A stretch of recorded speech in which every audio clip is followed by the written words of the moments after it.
these are just Boston. Daddy, do you know who my father is? What? She's never cleaned the bathroom in her life.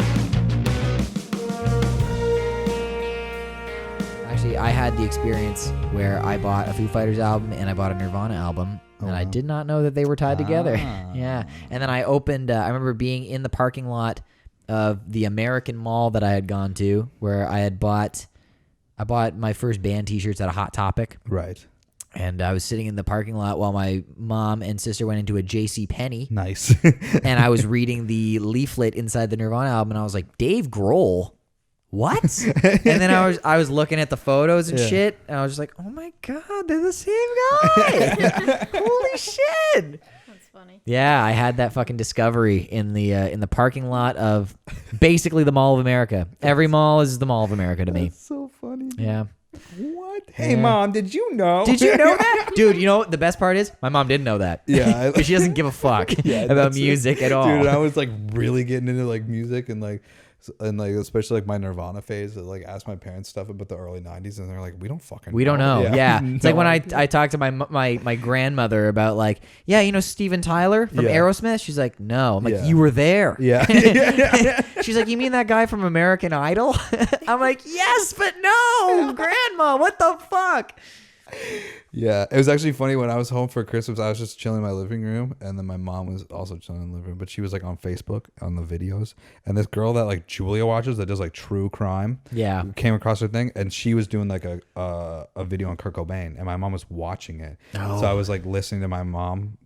I was listening to the video while my mom was watching it, and then my mom like had all these questions for me afterwards about like Courtney Love and Dave, and then I had to explain like the rivalry between Courtney Love and Dave. You're like, Mom, I've never been more engaged in a conversation with you in my life. It was great, and then I was like just trying to recall information that I've been just holding on to since I was like 16.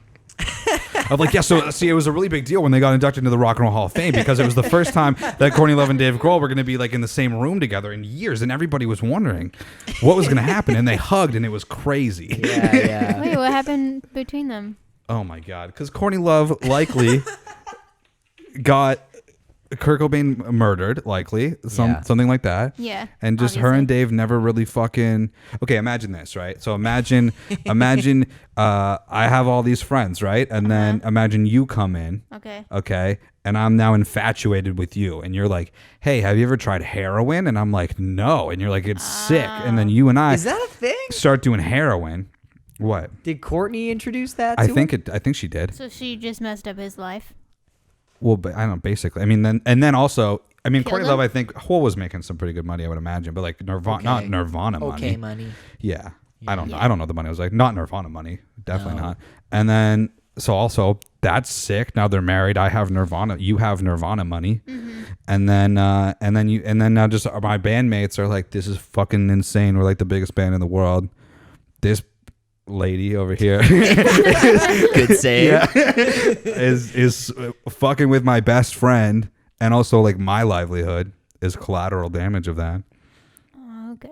You know, Craig probably wouldn't be too sick if you're coming in here trying to Yoko the podcast. Yeah, so that happens, right? And then you guys disappear, and I'm like, I can't even get dude, Caleb's not returning my phone calls. This is crazy. Yeah. And then he turns up dead. Yeah. Right? Okay, I didn't know that part of it. Yeah. But also, so there's a small part where, so the Nirvana went in to do their last album In Utero, and Dave and Chris were both supposed to get more royalties. Yes. Right? They were like, okay, well, we're going to cut you guys in. And Courtney was just like, nah, fuck that. You're writing the songs. So fuck those guys. Fuck their royalties. So then Courtney was actually the active one that said, fuck that. Kurt's getting 75% of the royalties now. And then you two split 25%.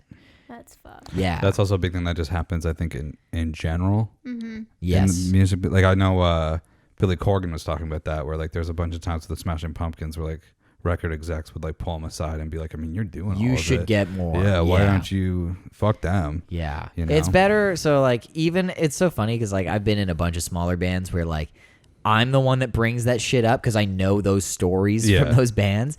And I'm just like, hey guys, so like, let's just be honest. Who's writing the songs here? Yeah. And I'm just like, you are. So you're either, you can cut us all in if you want or don't. Yeah. But if you don't, then I'm gonna go do other stuff. Yeah. Because I'm not gonna make any money on this. So let's decide this now. Yeah. It's like we've made no money. We've actually all spent money. So let's decide what we're doing.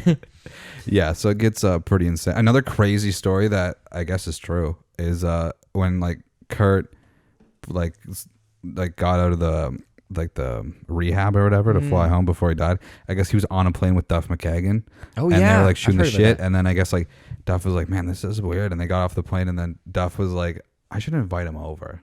And then he like turned around and like his cab was pulling away, and he was like, "Oh fuck, like whatever." Whatever, And I'll then get he him next fucking time. went home and killed himself, was murdered, whatever. Yeah. Yeah, that's insane. Yeah. I remember hearing about that. I forget where Duff said that. Was that on Dr. Phil or something? Might have been. I went through a phase. I read one of his books, and I was in like a huge Duff McKagan. Yeah, kick. you got him down He's here, working dude. right down here. It's where I almost met him. Duff, good old Duff McKagan, my buddy Duff. Our boy. Our boy Our boy Duff. Our boy Duff.